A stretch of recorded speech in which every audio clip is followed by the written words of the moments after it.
Përshëndetje dhe mirë se vini me Noli Show, Noli TV këtu në Shtetet Bashkuara të Amerikës. Çdo herë të dieleve mundon të ballafaqohem me njerëz të botës të artit. Është kënaqësi ime e madhe që ballafaqohem edhe me gazetarë, me autor, me njerëz që kanë punuar shumë për veten dhe si thuhet një fjalë, bazamenti i tyre do të jetë një gjë shumë interesante që të bisedojmë, të zhvillojmë, të shikojmë se sa kanë arritur sukses të madh. Pra sot e kemi Enver Ulaj, autor, gazetar, profesor, aktivisti shoqërisë civile, aktiv në shumë fusha. Pra me neve kemi, mirë se erdhe Enver, a je mirë dhe si fukalan? Përshëndetje Nazim, përshëndetje gjithë shikuesve tuaj dhe përshëndetje Amerikës. Si e gjeteve të vetën prej malësijës me orë në Kosovë? Çka të lidhi me Kosovën edhe sa vite jeton në Kosovë dhe si po të kalon këtu në Kosovë? Po, unë kam lind këtu afër, me njëra afër kufirit, domethënë Plave Gusia këtu prej Pejës, prej ku flas tani, është me njëherë mrapa Kodrës, kështu që nuk ka shumë distancë. Edhe është një farë trekonësit aty në mes Plavë Gusis, Pejës, Shkodrës, një tre kufir që ndodhet fatkeqësisht aty, por rreth cilët sillemi edhe sillet edhe jeta jonë, edhe krimtaria për cilën po flasim, edhe gjithçka lidhet në një hapësinë që është shumë e vogël. Po ta shikosh nga avioni, Shkodër, Pej, Plavë, është hapësinë shumë e vogël. Atëherë, në cilën vetë jo keni kaluar në Kosovë edhe na trego pak për ardhjen në Kosovë dhe sa ka qenë në vështirë se nuk është edhe lehtë mu shpëngul prej një vendit në një vend tjetër dhe të fillon jeta aty sërish dhe sa ka qenë ajo njohuria e njerëzve, si ka filluar të hapat të tua të para këtu në Kosovë? Po gjithçka fillon me fundin e të 90-tave, kur fillojnë këta ndryshimet e mëdha në Kosovë që e ndryshuan, e transformuan jetën e gjithë tonë, nga një fëmijë ose në moshë të rinisë, nga një nxënës shkollor pa halle dhe pa probleme, u ballafaqu me ngjarjet e vitet 90-dhe. Një maturant i vitit 91, sikurse isha unë dhe gjithë brezi im, u ballafaqu me dilemen e shkollimit, dilemen e luftës, mobilizimit ushtarak, ishte koha e luftave kur shpërthyer fillimisht Kroaci në Bosnë dhe ishte momenti kur një pjesë e madhe ne u detyruam të marrim rrugë dhe të dalim, ashtu siç dulim kudo nëpër Evropë, nëpër Gjermani dhe vende të ndryshme. Unë në thonë të drejtën, kisha një dëshirë të vazhdueshme të jem këtu, sepse familja ime pjesën më të madhe, ose pjesa dërmuese e saj ndodhen jashtë vendit tonë, pjesa më e madhe në Amerikë dhe nuk e di, prej si fëmijë kisha këtë dëshirën vazhdimisht me qenë këtu afër, kështu që nuk shkova larg, kalova kufinin në Shkodër, natyrisht që e kalova pa dokumente, sepse atë s'na jepshin pasaporta, u thonin nëpër Valbon, nëpër Tuzë, dhe ndjeka studimet Shkodër, përfundova studimet, kalova ngjarjet e viteve 90-a një pjesë të madhe në Shqipëri, sepse s'na lejohej të vinim as në Malzi as në Kosovë, deri në përfundimin e luftës, kur pastaj na u dha mundësia dhe që t'i mbërrijmë këto, ato që i theti në fillim, që të mbërrijemi të punojmë për vendin tonë, sikurse kishte thënë Noli, të kthehemi pranë vatrës, pranë punës, edhe jo rrekën punës, edhe liria e Kosovës na dha mundësinë që të bëhemi edhe mësues, edhe profesor, edhe shkrimtar, edhe të punojmë si aktivist, të angazhohemi, të gjitha këto të tjera pastaj vitin 99 pas na i krijoi këta mundësi që jam shumë i lumtur që na u krijuan si mundësi që t'i bëjmë. Kam parasysh vitet e shkollimit,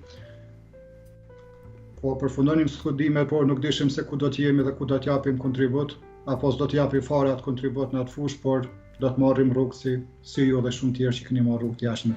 Ju e dini shumë mirë se shpesh edhe ndodhen njerëzit kur e kanë një pasion diçka të shbojnë, diçka të shkruajnë, diçka të kenë diçka të lanë pas vetes dhe kur kanë filluar të shkrimet e tua të para, se me vërtet me romanet e tua që ke shkruar me udhëtimet e këto ngjarje, na trego pak kur kanë filluar, çfarë moshe ke filluar të shkruash?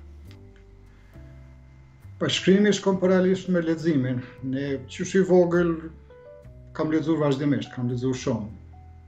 Ndoshta ajo jeta në një komunitet të vogël shqiptarëve që jeton në një pjesë vogël, në një cep të vogël të asaj Jugosllavisë së madhe, në të cilën ne ishim të izoluar, të lënë pasdore, të anashkaluar, ndoshta leximi dhe hupja në atë botën e librit që të çon vende të ndryshme në aventura dhe në botë të tjera ishte një lloj arratisje prej atij realitetit të kohës së komunizmit. Te ky libri e kam përshkruar këtë pjesë sepse kur shohim ato fotografi të skaluarës bardhëzim, duke që edhe gjithë jeta jonë ishte bardhëzim.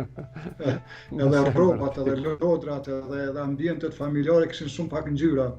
Kurse libri ishte një botë plot ngjyra që na bën edhe kur lexon njëri pastaj të vjen me shkruan. Kam studiuar dhe gjuhëletërsi në Universitetin e Shkodrës. Shkodra është një vend që ta nxit edhe bisedën edhe debatin, po edhe sensin e krijimit, kështu që qysh fëmijë, qysh student vazhdimisht kam shkruar e pastaj për rastësi më njëherë pas luftës së Kosovë, masi bana 10 vjet gati në Shkodër, fillova punën si gazetar dhe pastaj aty shkruam jo shumë letërsi, po shkruam lajme, raporte, reportazhe, por ç'krimi s'munda kohë. Këtë që them gjithnjëherë, nuk e kam problem me shkruar, mo probleme kam me fol. Mbasi jemi të gazetar, kisha pas dëshirë të dija çka keni punu në gazetari edhe për cilat portale keni punuar në gazetari. Po, kemi filluar pas luftës kur kishim nevojë për gjitha Kosova kishte nevojë për gjithë llojet e profesionistëve dhe në gjitha funshat kishte zbrasti. Kemi filluar si gazetar, një brez i gazetarëve që në atë kohë sapo kishin përfunduar studimet. Unë kam punuar në gazetën Zeri, ka qenë një gazetë që vinte nga revista e dikush me Zeri, që ndoshta e mbani mend para viteve 90, ka qenë një gazetë që ka mbledh shumë njerëz dhe kur u hap si gazetë ditore, domethënë mblodhi një grup të gazetarëve më të mirë dhe më përvojë të shoqërisë që kishte Kosova. Kam punuar gjatë, domethënë prej numrit të parë të gazetës Zeri që ka dalë në fund të vitit 99, në fund dhjetorit, 2 ditë para vitit 3 ishte numri i parë dhe kam punuar për 15 vjet në atë, kam qenë reporter korrespondent nga Komuna e Pes dhe pastaj kem punuar edhe me revistën, kam punuar mbandej edhe në për ca media tjera, kemi themelu disa media lokale këtu në Pej, kështu që janë një periudhë nga 15 vjeçare një gazetarie intensive që fatkeqësisht nuk ka më në Kosovë gazetari të tjerë. Ju ndoshta se di e dini, por në Kosovë nuk dalin fare gazeta në formatin e letrës, gjithçka është ndruar në këta format e portaleve dhe mandej kështu siç e kemi. Pas jemi te gazetari, pata qef kur keni reportu sa ka qenë e vështirë për juve në ato kohënat se të reportash në për media tjera, sa ka qenë e vështirë për ty? Ka qenë goxha e vështirë sepse Peja ka qenë ndër vendet me probleme më të mëdha në Kosovë në këtë periudhë e raportimit tonë. Nga viti 99 deri kur kemi filluar dhe deri në 2010 ose 2007-8, gazetat e shkruara kanë qenë mediat më të fuqishme në Kosovë, dhe të cilat më shumë të janë përballë me probleme dhe me vështirësi. Televizionet atër ishin fillimet e tyre, një pjesë e madhe dhe nuk ishin përvojë dhe nuk ishin zhvilluar, kështu që thuaj me shprehjen e vjetër se çfarë po ndodh dhe merr vesh ndajmë në televizion, por se si ka ndodhur dhe pse ka ndodhur duhet me prit nesërmen kur dalin gazetat. Dhe në Pej kishte shumë vrasje, ishte një zonë me kufirin, me kontrabandën, me kriminalitetin, me probleme ndërretnike, ka qenë jashtëzakonisht e vështirë, por përvoja ime që kisha kaluar në Shqipëri, kam bërë një pjesë të punës së gazetarit edhe në Shqipëri, por kam pa edhe mediat atje që ishin përkuar në më të avancuara, më ka ndihmuar shumë dhe jemi munduar gjithmonë dhe në një mënyrë jo vetëm por si brez, besoj që jemi krenar se gazetari, kemi bërë një gazetari të mirë, jo që nxit konfliktin, urrëtitjen dhe vrasjet, sepse kishte shumë kriminalitet në atë kohë, por që ngadalë i trajton, mundohet me i shëru, mundohet me mbyll ata plagë që vërtet kanë qenë të rëna në periudhën e pas luftës. Enver, tash do dalim pak profesor. Profesor, ku keni punuar dhe çka keni dhënë, çfarë lande? Për nga kualifikimi jam profesor i gjuhës shqipe dhe letërsisë dhe këtë punë e bëj në Qendrën Burimore për Mësim dhe Këshillim Xheladin Deda në Pej. Është shkolla për të verbër dhe fëmijë me dëmtime të parë që mbledh fëmijët nga gjithë Kosova dhe e kam filluar dikon më së 20 vjet më parë, kur edhe punoja gazetar. Dhe është një punë që në një periudhë të gjatë më ka dhënë shumë kënaqësi. Kam pas mundësi me shërbyer një komunitetit i cili në Kosovë nuk është se ka shumë mundësi dhe shoqëria nuk i krijon shumë mundësi për barazi. Kemi bërë shumë aktivitete me nxënësit, me mësimdhënësit, jemi pjesë e rrjeteve të shkollave rajonale dhe në vende të ndryshme të Evropës. Kemi bërë mjaft publikime, materiale, konferenca. Është një sektor që në këto 20 vjet e kemi, le të themi, avancuar mjaft mirë dhe është një punë që e vazhdoj përsëri dhe besoj që do të jemi edhe një kohë gjatë aty.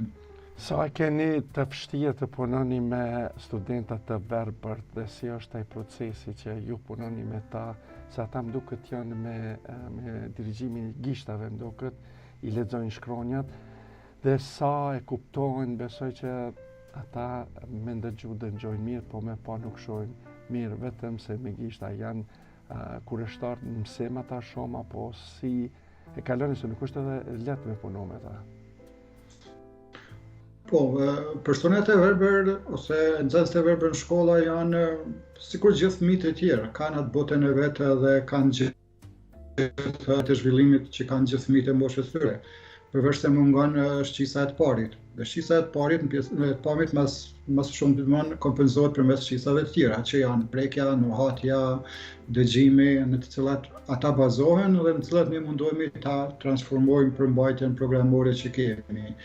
Përdorin shkrimin e brajt, që është shkrimi me pika tekstura me prekje, që kërkon shkatësi taktile të gishtave për të lexuar, dhe pjesë tjetër, ajo që është tipike për komunikimin me ta është shndrimi i përmbajtjeve në verbale. Mundohemi sa më shumë me verbalizu përmbajtjet në mënyrë që përshkrimet, mimikat, gjestat, ato që ne i shfaqim gjatë komunikimit ton, të mos jenë pranishme, por të zaventohen me fjalë dhe formë verbale.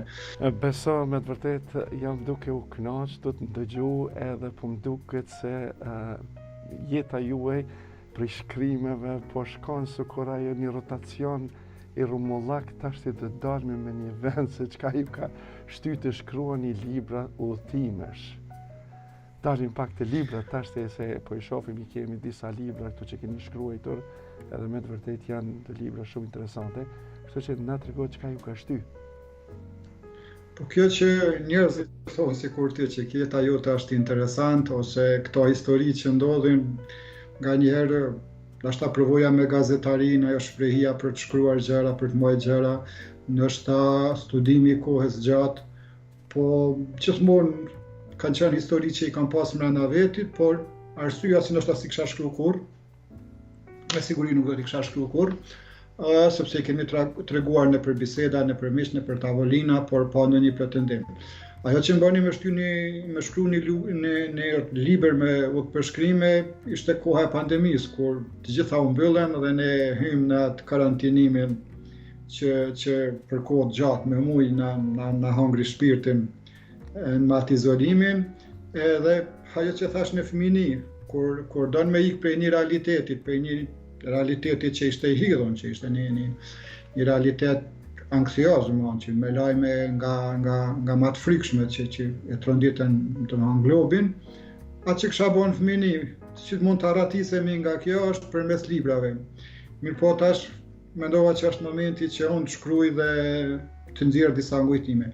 Me kujtu gjërat e bukura në kohë të vështira, ose me kujtu pasurinë kur njeriu bie në varfëri, thonë është gjëja më e vështirë. Dhe në kohë pandemie, kur ne ishim mbyllur me ore, me ditë e me muj, me kujtu udhëtimet e qefit, ishte pak e zorshme, por në anën tjetër ishte një mundësi mu arratis prej gjithë asaj që ndodhte rreth nesh.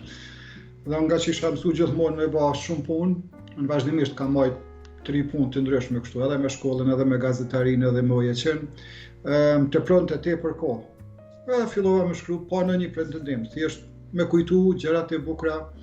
Fatkeqësisht nuk kisha shënime sepse kam udhëtuar shumë kohë, por disa që i kisha i humba në një vend, pastaj por pak tu pa fotografi, pak tu kërku nga interneti, pak nga kujtimet, edhe fillova me kriju imazhet e udhëtimeve e gjërave që kishin kalu.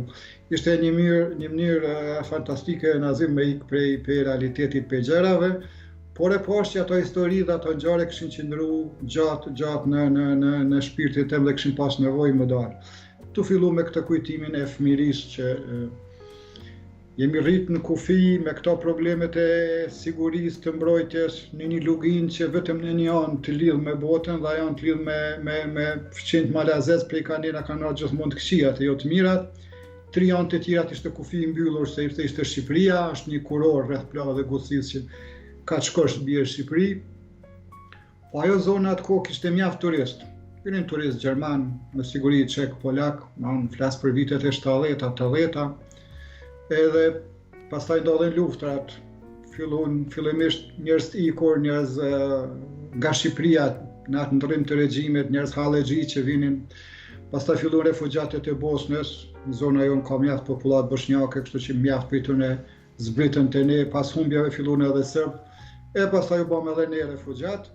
Dhe këtë kjo me lidhi në këtë titullin e librit, për cilën besoj do të flasim më shumë që titullohet Refugjat dhe Turistë. Këtu duhet të ndali pak, më fal, duhet të ndali këtu pak me të vërtet kur e kam pa këtë libër, mund të them si quhet një fjalë popullore, prej majet të gishtave deri në kapakun e kokës që janë tërqetur, se kam pa këtu ka një gjë që keni shkruar një rrugtim shumë interesant, refugjatët dhe turistët. Edhe këtu do të ndalemi pak edhe do të flasim pak për këtë libër, çka ka të përmbledhur edhe çka keni shkruar, ju lutem vetëm na tregoni. Po kështu e pash, mandej si gjithë bota ka këtë cikël, le të themi, rrotullimeve. Një pjesë lëvizin refugjat, ashtu si kam thënë, krejt në hyrjet të saj. Kam pa të njëjtave sheshet, të njëjtave trotuaret lëvizin, edhe refugjat edhe turistët. Turistët, kjo bota me këta probleme të mëdha që disa lëvizin si turist, disa janë refugjat, disa bojnë qef, disa bojnë halle. Mbajmë në vitin 97 Shqipëri, kur po ndoshin ngjarje të tmerrshme, kur në Shqipëri përmbysej pushteti dhe ishte një trazira të pafund që shkatruan gjithçka dhe derisa erdhi një mision ndërkombëtar me vunë një rend. Lajmet e botës kishin 2 tema kryesore në vitin 97 që s'm hiqen nga mendja. Një ishte afera Levinsky dhe e dyta ishte historia e vdekjes së Ledi Dianes, që historia i dashurie me cilën merrej bota, ndërkohë që ne po digjeshim në një angst që kishte filluar në Shqipëri dhe që dinim që brenda vitit 2 do të vazhdojë edhe në botë. Dhe këtu shet do të thonë këtë botën me 2 anë të ndryshme, për dika është e tmerrshme, për dika janë rrugët e mjerimit, e për dika të qefit. Në variantin më të shkurt me një fjali, këtë mund të them kohën e sotme, për shembull këtë idenë e tmerrshme me cilën pretendohet bie fjala të largohen refugjat njerëzit nga Gaza dhe aty të bëhet vend turizmit. Është komplet kjo në atë titullin e kësaj që thëmë dhe komplet përmbajtja e këtij librit edhe këtij udhëtimit me cilin kam fillu, me thënë të drejtën, në këtë kohë të këtij karantinimi dhe libri hapet me 3, le të themi intermezzo, me 3 pamje të shkurta. Diku në prill të vitit 2014, kur udhëtoj nga Verona apo nga Slovenia, diku i bjen udhëtimi për mi Malzi dhe në një moment, atë që kisha kërku shpesh për aeroplanit, më rri me pa liçenin e Shkodrës, liçenin e Plavës, pastaj Alpet dhe shoku me njerë Peja, Gjakova, Plava, Gucia, Vuthaj, shoh vendin tem të lindjes, shoh gjithçka poshtë. Edhe është një moment vërtet kështu që më mjet në mend, normal ngjem sepse gjithë jetën fëmijë, mendoj vitet 70-ta kemi pa shqim në për tokë, në për livadhe, me ata libra ndër, kam pa avionat larg. Dhe kthehem prapa në vitet 70, si ka qenë jeta jonë në Kosovë dhe në vendet shqiptare. Kemi qenë të mbyllur, të prapambetur, pjesërisht ose shumë të pashkolluar. Kemi menduar që bota atyre njerëzve në avion, kur i pa më vonë televizorat e kështu, kemi menduar që s'ka të bëj fare me neve, sepse është në botë. Dhe tash që shoh nalt dhe mendoj thua atje poshtë, atje te fisi jem, ka ndonjë fëmijë siguron që sheh këtë avion timin. E pastaj kaloi po në muajin prill të vitit 99, kur po ashtu janë Vuthaj, avion dhe qielli është mbushur me avion që ushtojnë vazhdimisht, ata vinë prej bazës Avianos në për Malzi dhe vinë bombardojnë në Serbi dhe në Kosovë, edhe ne jemi përsëri me sy ka qielli, jo tash si kur fëmijë që ndronin për avionet, por si të rritur që po shohim qiellin dhe po shohim që pi aty po vjen shpëtimi, që bota po na shpëton, që vujtjet tona i kanë kuptuar, që si kanë kuptuar kur më herët, për herë parë po na kuptojnë, po na shpëtojnë, syt ka qielli atje, gjithçka është, por edhe të mirë që ndodhi pastaj. Dhe intermeco e tretë po me avion është prill 2020, pandemia, kur fillojmë me shkru librin, përsëri në Vusaj, qielli plot me yje, sepse ajri i pastër, s'ka ndotje, s'ka sprodhohet, s'lëvizin, por qielli i zbrazët po avion. Një aplikacion që kam telefon nga njerë më tregon si mbi Evropë mund t'jenë 10 avion, sa isha zakonisht janë 7.000-8.000, edhe këto janë 3 momente me sy ka qielli që ka ndryshu jeta jonë në këto 50 vjetë. Kjo është udhëtimi i 50 vjetëve, sepse ky libër pra qet jo vetëm udhëtimet e mia, por të komplet brezit tim, edhe në Kosovë edhe në Shqipëri. Sa kemi desht, atë përparim, atë dalje, atë qytetërim, atë kulturë, lirin me qenë barabart me pasit të tjertë, me pa qa kanë të tjertë dhe me ecë para, që fatmirësisht sot e kemi dhe kur shoh gjendjen në cilën jemi, raport me këtë temë jam jashtëzakonisht i lumtur. Atëherë, keni shkruar mjaft për Evropën dhe raportet tona me te. Qa keni shkruar? Evropa, që shi thot fishta. Jemi rrit ma shprehjen e fishtes, që s'po them këto sepse din të gjithë. Jemi rritur me librat e fëmirish, e kemi njoftur përmes Parishin, përmes librave të Balzacut, Victor Hugoit. Kemi njoftur në Londrën me librat e Charles Dickensit, edhe kështu më radhë, më vonë edhe me filmat. Kemi njoft në fëmijën tonë përmes Eurovisionit. Nga që kishte atë vetëm një kanal, atë shishim gjitha emisionet që ka delte edhe ajo sigla e Eurovisionit, e kam në vesh hala. Pastaj gara e këngës në Eurovision, dhe ka të libri aty kampanjë. Kjo përvoja shkrimit më ka shti shumë me mendu dhe me analizu gjërat nga kaluara. Është interesant, kthesh në vitin 90, kur unë jam maturant, Eurovisioni kanë fitu dhe mbahet për herë të parë në Jugosllavinë atëhershme, mbahet në Zagreb. Fitues Toto Cutugno, këngëtar italian, këndon këngën Insieme. Insieme do të thotë së bashku, apo bashkërisht. Evropa që do të bashkohet në vitin 1992. Edhe fitoi, për herë të parë fitu në italian, s'kishin fitu kur. Dhe kënga së bashku, pjesërisht është italisht, pjesërisht anglisht, dhe në vitin 92 që ndodh, Evropa bashkohet. Kroacia, Zagrebi, ku po kënaqet Toto Cutugno është në luftë. Ata po bashkohen, Jugoslavia po ndahet. Ata po lidhen, ne po fillojmë luftrat. Domethënë ky Eurovisioni.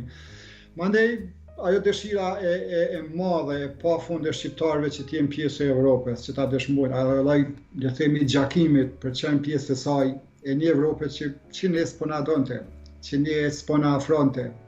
Edhe ne po mundoheshim, besonim që në vitin 92 dhe kretë Evropa kishte shumë shpresë, kishte besim që do të jetë një Evropë e mirë, e bashkuar, që nuk do të ketë dallime, një Evropë ku diversiteti do të ketë vlerë, sa më shumë popull, sa më shumë kultura, aq më mirë. Po me kalimin e viteve, e pam që edhe në Eurovision bëheshin hile, ata slap votonin një tjetrin, Greqia Çipro, Çipro Greqi, ne kërkon vetëshin përsërit vetëm pa vota dhe pa mbështetje dhe kjo ishte diçka që na ndiqe vazhdimisht. Po pastaj është ana tjetër asaj Evropës së mrekullueshme me qytete të vjetra të mbrojtura nga UNESCO, ku mrekullohesh në rrugë, në sheshet, katedralet, nëpër muzeet. Unë me këta shembuj të letërsisë, sepse e kam përqatë shumë dhe vërtet, domethënë kam përcjell këta rrugët që mi ka hap letërsia, sikurse Dante Alighieri që ka në udhëtimin e komedi hyjnore në pjesën e ferrit udhërrëfyese ka Virgiliun, kam pas një shkrimtar italian Umberto Eco, një shkrimtar jashtëzakonisht i mirë dhe një studius i madh, ka vdekur diku ndoshta 2-3 vjet më parë. Dhe ai tregon mesjetën e hershme, sepse ai thotë më mirë e kam njoftë mesjetën se kohën e sotme, si është kriju Evropa, luftrat e vazhdueshme, francez, italian, gjerman, është një trekansh ku vazhdimisht janë bërë 2 kundër të tretit, pastaj të tretë bashkë kundër të katërtit. lëvizje gjëra, domethënë që i kam gjetë tek ai dhe më kanë tregu, më kanë hedhë syt mbi një të kaluare që sidomos në romanin Vareza e Pragës tregon që shkrijohen ideologjitë që çojnë shkatërrim, pastaj me Baudolinon, qysh një Evropë ndërtohet mbi mashtrimin, mbi fakte të rrejshme dhe gjithçka fillon me atë mesjetën. Dhe kështu domethënë duke ndjek ato udhëtimet e atyre librave, atyre gjërave, kam zbuluar shumë gjëra. Kam në pjesët e secit kapitull të librit nganjëherë citim të dikujt, nga njerëz të famshëm që ka të bëjë me udhëtimet, apo te pjesa e Evropës kam një shprehje nga Jennifer Lopez kur thotë që Evropa më duket si një kuti magjike prallash, që është e vërtetë e tillë, është vërtet magjike, me gjitha dhe aty vaja çka kërkon dhe ç'a gjen, po gjen histori të bukur, gjen trashëgimi të jashtëzakonshme, mbretër të mëdhej, mbretër që kanë lënë gjuhën, Karl i Madh, Richard Zemërlani, dinasti si e Habsburgëve, që kanë prona dhe pasurirat pafund, që kanë historirat pafund. Merlin Albright thotë për me kuptuar Evropën duhet të jesh ose gjeni ose francez. Kështu që gjitha i gjen ato, gjen mjaft pamje vende vërtet është diçka që duhet me pa. Absolutisht ne shqiptarët kemi pas nevojë shumë të udhtojmë, të shohim, pak na hapet mendja, pak na hapet horizonti dhe ato ide që i marrim aty pastaj na shërbejnë punën tonë, na shërbejnë edhe për zhvillim, edhe për turizmin për cilin ne po pretendojmë ta zhvillojmë, edhe në punën që bëjmë ne, për shembull në punën që bëjmë me Dverber, kam vizituar mbi 20 shkolla dhe ajo është një përvojë dhe një pasuri që më pasuron në punën që bëj në institucionin tim. Kështu që me dalë në fund krejt, përfundojmë tek librat dhe historitë e Dan Brown me kishat, katedralet, misteret që ka Evropa. Atëherë do dalë pasi jemi të librat ende, edhe po më lëm përshtypje një libër që po e shohim këtu në ekran, po shkruan sportet për personat me aftësi të kufizuar në Kosovë. Pishomi do të jetë në karroca edhe duke vrapu si thuhet me fjalë me karroca. Çfarë keni për mbledh aty në ato libra, në atë libër? Është në mes punës që thash, në mes publikimeve që bëjmë në qendrën burimore, libri është një monografi për historikun e sportit të personave me aftësi të kufizuara në Kosovë. Është një punë që më thënë drejtën e kemi kryer me kolegun Ahmet Mahmut ai vitin e kaluar, kemi kryer me shumë pasion.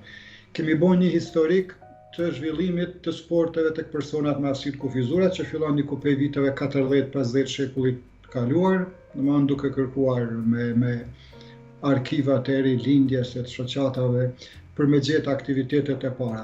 Një historik e personave me dëmtime fizike në karroca, personave me dëmtime shqisore, persone të verbër dhe me dëmtime në dëgjim, domethënë edhe është një përmbledhje e gjithë asaj çfarë kemi gjetë dhe çfarë mund të dëshmohet ky lloj historikut. Një mënyrë për me dëshmuar që këta persona me aftësi të kufizuara zhvillojnë shkatësitë, aftësitë e tyre, marrin pjesë, arrijnë suksese, marrin pjesë në ngara në aktivitete të cilat fillimisht sfidojnë vetveten, forcën, mundësinë e vet, po edhe bajnë krenar familjarët e tyre, njerëzit e tyre, duke na dëshmuar gjithëve se mund t'ja dalin. Një pjesë e këtyre persona me aftësi të kufizuara janë shumë të organizuar dhe janë shumë të sportistë që kanë arritur suksese të mëdha dhe marrin pjesë në gara ndërkombëtare. Por ja që shoqëria shumë herë nuk din shumë për ta dhe ne duhet vazhdimisht t'i promovojmë këta vlera dhe kjo ndikon në edukimin edhe të popullatës përgjithshme, po edhe në stimulimin e të tjerëve dhe inkurajim që të vazhdojnë gjithë. Atëherë, do halmi pak në Amerikë, të vim pak në Amerikë, se po më duket me qenë se ke qenë edhe ti vetë në Shtetet Bashkuara të Amerikës, edhe do të ju them kështu, Amerika si është jashtë turizmit në Kosovë, në Amerikë në raportet me të qenurit turist në Evropë. Qysh e krahasoni këta? Është ndryshe krejt. Turisti dhe të qenë turist në Evropë me Amerikë është diçka komplet ndryshe. Le që ne si shqiptar dhe sidomos ne si votjan dhe si malësor në Amerikë si jemi asnjëherë turist, sepse udhtimi për në Amerikë është udhtim drejt familjes, sepse atje janë familja, atje është shumica. Aty je mik, je musafir, je vlla, mik, shok me njerëzit dhe nuk ke asnjëherë atë mundësi sikurse mund bësh në një rrugtim që bën me një çantë turistin në shpinë në një rrugë të Milanos apo të Barcelonës apo të Rotterdamit në një qytet. Amerika e madhe me distanca të mëdha me gjithë ata dhe me shumë takime me familjarë e miq. Një vend ku gjajmë shumë dashuri kur vim, ku gjajmë shumë mall, ku gjajmë edhe shumë krenari, sepse kur vim dhe shohim arritjet që kanë shqiptarët, edhe familjarët tonë, edhe njerëzit tonë, edhe përgjithësi komuniteti jonë, vërtet në Amerikë ndihesh krenar që je shqiptar kur vjen. Kam qenë disa herë, po unë them që në 2 vende nga gjitha, unë kam votu dikun, jo shumë, ndoshta po 30-40 shtete gati, po në 2 vende e ndin veten dhe prezantohesh lehtë si je shqiptar. Në Amerikë, pjesërisht edhe në Kroaci, këtë e kam ditë, më thonë një lloj respektit për shkak të emrit. Edhe në mënyrën se si të trajtojnë, sepse në Evropë je gjithmonë e fundit, gate i fundit, mundësisht diku në podrum, atje në ata pjesë ku ndodhen agjensitë udhëtime drejt Ballkanit. Në Kroaci, po pjesërisht edhe në Turqi, ndoshta ndjen një lloj fryme vllazërore që ata ta shprehin, një lloj ndjesie të skaluar ose një lloj ndjenje fshehun e fajit, por në një mënyrë e ndjen të tillë. Çfarë ndodh në Evropë dhe çfarë shem megjithatë në Evropë, Amerika ka të tjera gjëra, Amerika ka kultin e gjërës të madhes, të madhërishmes, objekte, gjërat, hapësirat, distancat, udhëtimet, takimet në grupe, gjithçka është e madhe. Edhe ka një vetën shumë të vogël. Ndërsa në Evropë ke një ngrohtësi tjetër të rrugëve, të shesheve, të objekteve. Mund të kalosh një ditë mrekullueshme në një qytet fare të vogël. Mos flasim në për Itali që mund të bësh ditë mrekullueshme edhe në fshatra të vogla, që mund të bësh disa ditë, mund të kalosh 2-3 ditë. Ndërkohë që në New York unë e madh apo qytetet mëdha të rrish me muj dhe të mos mjaftojnë. Aq më shumë që kur ke afatit kufizuar edhe kohë. Por ajo që ne kërkojmë zakonisht apo vim në Amerikë është ato që i shohim nga televizioni, nëse vjen në New York fillimisht ku dion Central Park, këtë filmat ngjarjet aty ndodhin, pastaj kështu, është botë e madhe që nuk Evropën mund ta shterrosh Amerikën se shterron kurrë. Atëherë, për fond, kisha pas dëshirë ta di planet e juaja në vem, po më duket se, me sa po më kuptuan e vet, ku po shkon, po shkruan, po mbush një libër, si do t'jenë sunimet e tua, a do të shfaqet në një libër i ri nga ju, apo si do t'jenë planet? Po kjo shkruarit, ky proces është ka pak edhe si shndrohet dikur në një manit, bëhet në një lloj smundje që kur fillon pastaj s'ndalon më, por këtë pjesën e udhëtimeve ka qenë ky libri që e kam pas në veti dhe u bosh kak pandemia. Nuk e kam shkruar asnjëherë me mendimin që do ta botoj, më thonë të vërtetën. Por dikon mas 2-3 viteve, kur e rishikova edhe një herë dhe pastaj pash do konkurse që ka Ministria e Arsimit, Ministria e Kulturës të ne, aplikova dhe financuan botimin e tij dhe pse jo mandej e botova, me që ishte një financim dhe një mbështetje nga Ministria e Kulturës. Dhe besoj që me këtë më kanë vazhduar edhe disa shtete tjera që nuk i kam në libër, por sepse këtë librin e kam dalë dhe me tema, po edhe simbas shteteve. Pavarësisht çka kam përjetuar, ose si jam ndi, ose çka kam gjetë, diçka që mund të josh lexuesin me lexu, po jo gjërat që i gjanë në internet, sepse informata për shtetet kemi mjaft. Kështu që me këtë ide kam bërë këtë libër dhe besoj që më udhëtimet nuk ka që do t'ju kthehemi ma në shkrime në tema të tilla. Kam bërë një punë shumë të rëndësishme e kam pas vitin e kaluar, kam punuar dhe përvojën e 10 vjetëve në edukimin e personave me arsyet kufizura, dikun muajin e kaluar e kam përmbyll me një libër që titullohet Studimet tiflo-pedagogjike dhe është libri, le të themi, i parë dhe i vetëm që kemi në gjuhën shqipe, është një libër goxha kapital, goxha voluminoz që si thash ka 10 vjet punë, por mbi 20 vjet përvojë dhe kam përmbyll një pjesë mirë në profesionin për të lënë diçka për të tjerë që vinë mbas nesh, diçka nga përvoja jonë. E pjesë të tjera pastaj kam disa materiale që me thënë të drejtin i kam botuar në kopje të vogla. Kam botuar vetëm 4-5 kopje për veti sepse mendoj që donë edhe pa kohë me kalu. Njëri nga ta ka të bëjë me gazetarinë, dhe është gazetaria ka marrë periudhën nga viti 99 deri në shpalljen e pavarësisë, këtë periudhë nga çlirimi në pavarësi, për pejen, për gazetarinë, për sfidat, për ato që i folim në fillim të kësaj bisede, si kemi përballuar, si kemi gjetë zgjidhje dhe çfarë kanë qenë ato përpjekjet, ato luftat tona. Është një libër dëshmi që si gazetar aktiv që kam qenë, besoj që ja kam bërë edhe kohës, edhe historisë, edhe lokale, edhe vendit këtu Pejes, që e kam përfunduar, po ndoshta do në do kohë me prit, sepse mbase kur ti kalon do kohë mund të ketë më shumë vlerë. Arsye pse shkruajmë gjitha këto është sepse shumë shpejt ne po harrojmë, jeta, dinamika, gjërat s'kan kalu 4-5 vjet dhe pothuajse harruam pandeminë. Jo vetëm që harruam fatkeqësirat, të këqijat që solli, vujtjet, dhimbjet, sa njerëzit sot e tregojnë edhe me shaka që ju kujtohet kështu, sepse njeriu harron shpejt. Kemi harruar shumë çka edhe nga lufta. Edhe këtë librin me udhëtimet e kam shkruar sepse ne kemi hek shumë Kosovë me vizat. Njerëz kanë vujt me marrë një vizë për arsye familjare, për arsye shëndetësore, për arsye të karrierës, sportistat, artistat.